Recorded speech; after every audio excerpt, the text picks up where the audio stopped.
Greetings, everybody. Rashida Strober.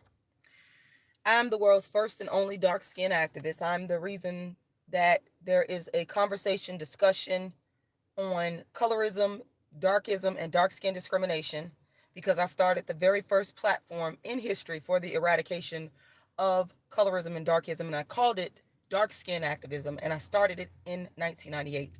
It is a humanitarian movement. It is a movement to equalize, started with equalizing the beauty of dark skinned women, but it has extended to the equalization and equal rights and equal treatment of dark skinned people, which that should be everybody's goal. And my website is darkskinactivist.com. This video is directed towards YouTube. This video is directed towards law enforcement. This video is directed towards the media. When we're dealing with the question of free speech is not equivalent to death threats. When you are threatening Black women, and I have to speak on Black women because I'm a Black woman and I'm speaking on my own experiences.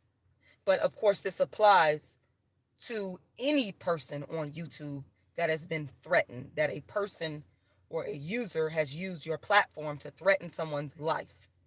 This applies to them as well. Free speech is not death threats.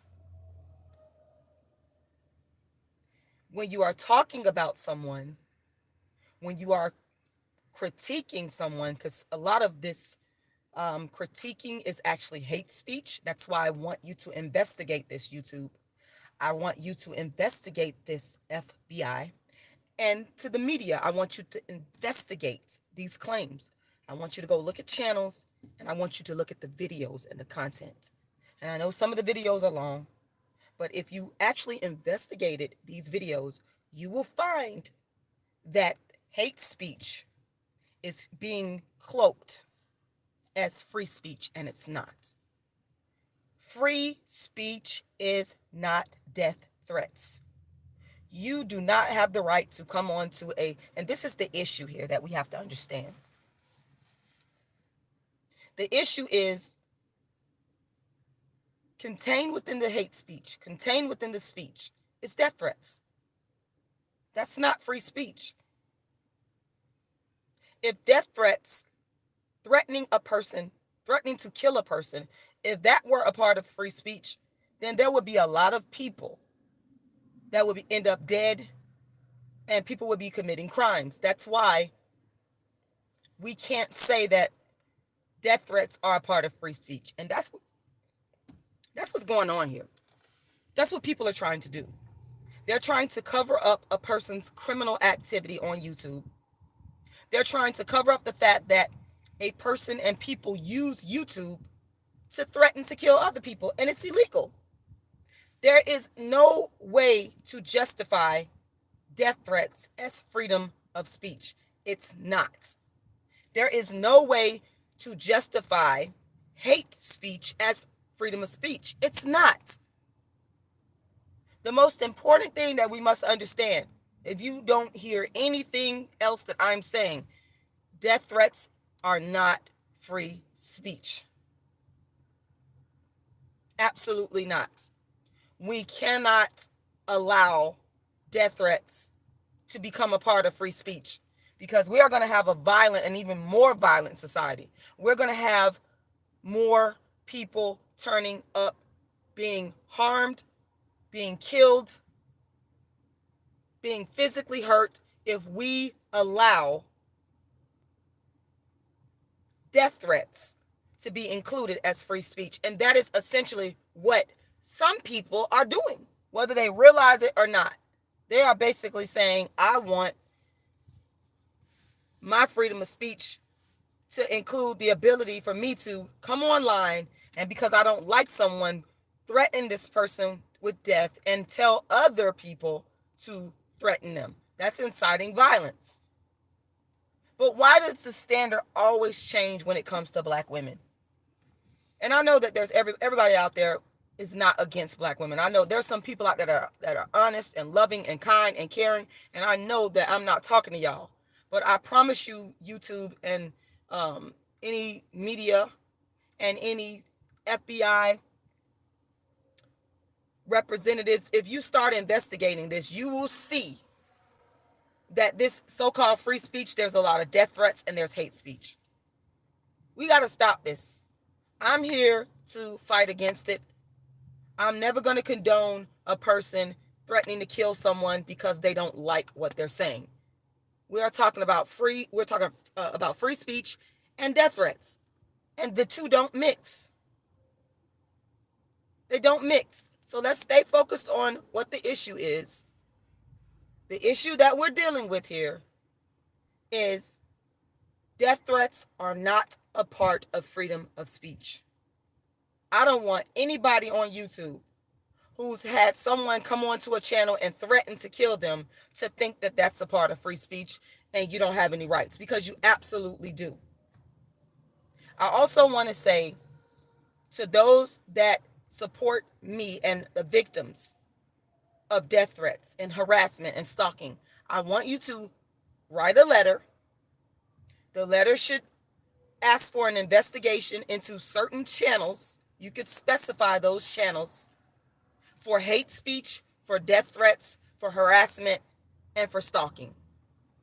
And I want you to, in that letter, to ask that the videos be looked at. This is very important.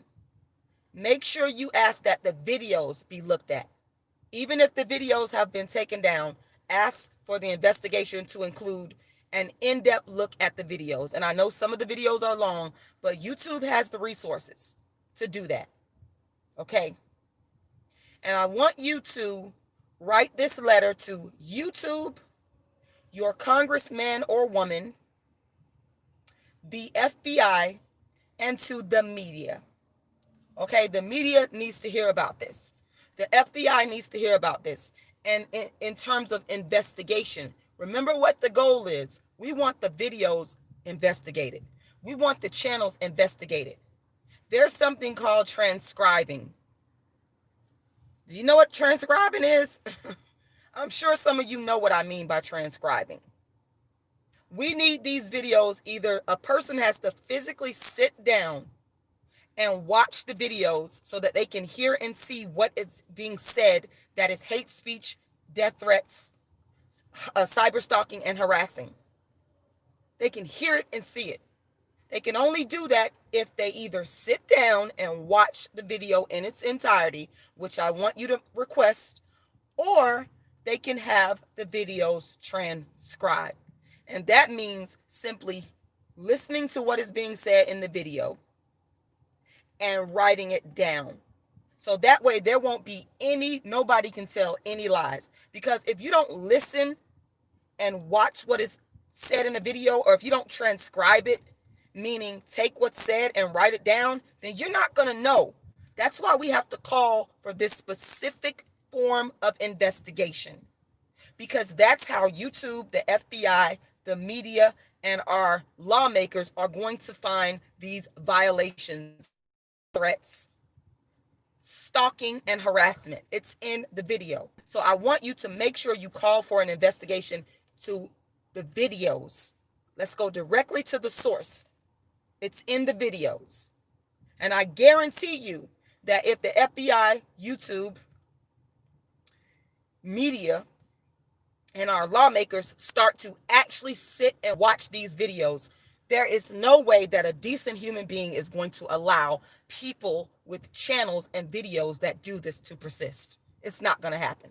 Once they hear and see these death threats, or if it's transcribed, once they see it written out exactly what a person has said they will do to you and told others to do to you, they're not going to allow it. There's going to be some prosecutions going on. Some people are going to end up possibly being arrested for violating the law, because death threats does not equate to free speech, and an investigation will turn up these death threats. So please write the letter today. Don't wait, and ask for a specific investigation into the videos. Look at the videos in its entirety. Don't leave anything out. It's all, the details are all right there in the video. Understand me clearly. I want to thank you guys for watching. And the most important thing I want you to do is I want you to take action. Take action. Don't let anybody intimidate you. You have rights. Listen to me. You have every right to write a letter to YouTube, to anybody in the country you want to. No one can stop you from doing that. No one can stop you from sitting down to your computer and typing up your letter or handwriting your letter and then going to your mailbox or going to the post office or wherever and sending it off. Nobody has a right to stop you from that. That is your right. But in closing, death threats are not freedom of speech, and they should not be allowed on YouTube's public platform. Thank you, Rashida Strober, the dark skin activist.